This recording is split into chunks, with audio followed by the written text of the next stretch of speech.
আসসালামু আলাইকুম গাইস। একটা কথা বলি, আপনারা আমার মনোযোগ সহকারে ভিডিওটা দেখবেন।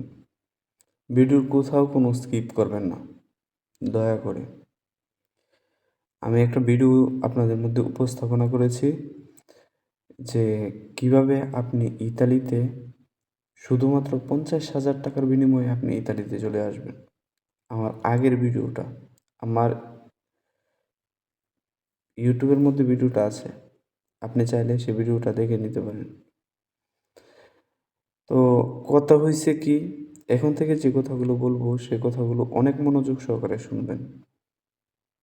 আপনার টাইটেল এবং ডিসক্রিপশনের মধ্যে দেখতে পাচ্ছেন যে সেখানে আমি উল্লেখ করেছি টাকা ছাড়াই আমি ইতালিতে 10 জন লোক নিয়ে আসব। আমার কোনো টাকার দরকার নাই, কোনো টাকা আমার লাগবে না। আপনি ইতালিতে এসে তারপর আমাকে টাকা দেবেন। আমি এমন একটা টাইটেল লিখেছি, এমন একটা ডিসক্রিপশন লিখেছি, এমন একটা থাম্বনেল আমি বানিয়েছি। কেন বানিয়েছি? শুধুমাত্র আপনাদের জন্য। আপনাদের কাছে যেন আমার বার্তাটা পৌঁছায়, আপনাদের কাছে যেন আমার খবরটা পৌঁছাতে পারে যে আমি এই কথাগুলো বলছি। আপনাদের কোনো টাকার প্রয়োজন নেই, আপনাদের কোনো কিছুরই দরকার নেই। আপনি আছেন, এটাই যথেষ্ট। এখন কথা হয়েছে যে আপনি আমাকে চেনেন না, আপনি আমাকে জানেন না, আপনাকে আমি কিভাবে ইতালিতে নিয়ে আসব। মূল ঘটনায় আসি। আপনার গতকালকে আমি একটা ভিডিও পোস্ট করেছি, সেই ভিডিওটাতে উল্লেখ করেছিলাম সেটা আপনারা দেখেছেন, অনেকে ভিডিওটা দেখেছেন, সেখান থেকে অনেকে আমার সাবস্ক্রাইব করেছেন এবং অনেকে অনেক পরিমাণ লাইক দিয়েছেন। আপনারা কী করছেন, প্রথমের কথাগুলো আপনারা শুনেছেন, কিন্তু শেষে যে আমি বলেছিলাম যে আমি ইতালিতে কোনো লোক আমি আনি না, কারণ আমি আপনাকে আনার মতো যোগ্যতা আমার নাই। কিন্তু একজন দলাল কিভাবে যে আপনাদের সাথে ব্যবহার করে এবং কিভাবে যে আপনাদেরকে ফুসলিয়ে ভুলিয়ে বালিয়ে আপনাদেরকে কাবু করে ওনারা টাকা নেয় এবং সেই টাকা কিছুদিন ব্যবহার করে তারপর আপনাকে অল্প টাকা দিয়ে দেয়, আমি সেই কথাটা বুঝিয়েছি। আপনি যদি এখনও আমার কথাটা না বুঝে থাকেন তাহলে আমি আরও বুঝাই। ধরুন, আপনি এলাকা থেকে একজন লোক ইতালিতে লোক আনেন। এখন আপনি তার কাছে গেলেন যে ভাই, আমি আমার পাসপোর্টটা আমি দিতে চাইছিলাম। উনি বলবো হ্যাঁ, আমি লোক পাঠাই, আমার 10 জন 5 জন লোক আমার আছে,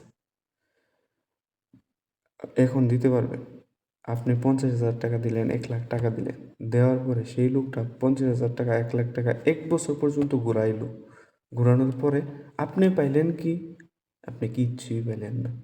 বরঞ্চ আপনাকে 1 বছর ঘুরিয়ে নেওয়ার পরে আপনাকে বলবে যে ভাইয়া, আপনাকে তো টাকা দিছেন, আমি তো টাকা নিয়ে জমা দিছি।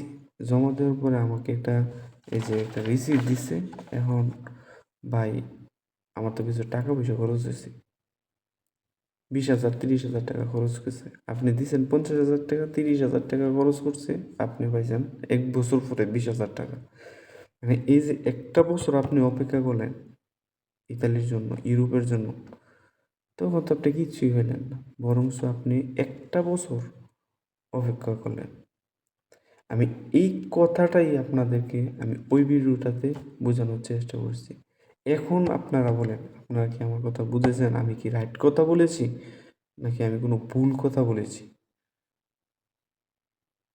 আপনারা অনেকে না বুঝে ওই ভিডিওটার মধ্যে চিটার বাটপার যা কিছু পারে গালাগালি করেছে। একটা কথা কি জানেন, আমরা আসলে বাঙালি, বাঙালি মানুষ, আমাদের ব্যবহারেই পরিচয়। আমি ইতালিতে আছি, আমি দরিদ্র সাগর, আমি ইতালিতে আছি। তো ইতালিতে যে আমি আছি, এখানে দেখা গেল যে ব্যবহার এমন একটা জিনিস, পৃথিবীতে সব কিছু কিনতে পাওয়া যায় কিন্তু মানুষের ব্যবহার কখনো কিনতে পাওয়া যায় না। এই ব্যবহারই বলে দিবে যে আপনার পরিচয়টা আসলে কি, আপনি কি ভালো মানুষ না আপনি খারাপ মানুষ, আপনি কোন দিকে যেতে যাচ্ছেন, আপনি কি ভালো সিটি যেতে যাচ্ছেন না খারাপ সিটি যেতে যাচ্ছেন? ইউটিউবের মধ্যে দুইটা সাইড আছে, একটা ভালো সাইড একটা খারাপ সাইড।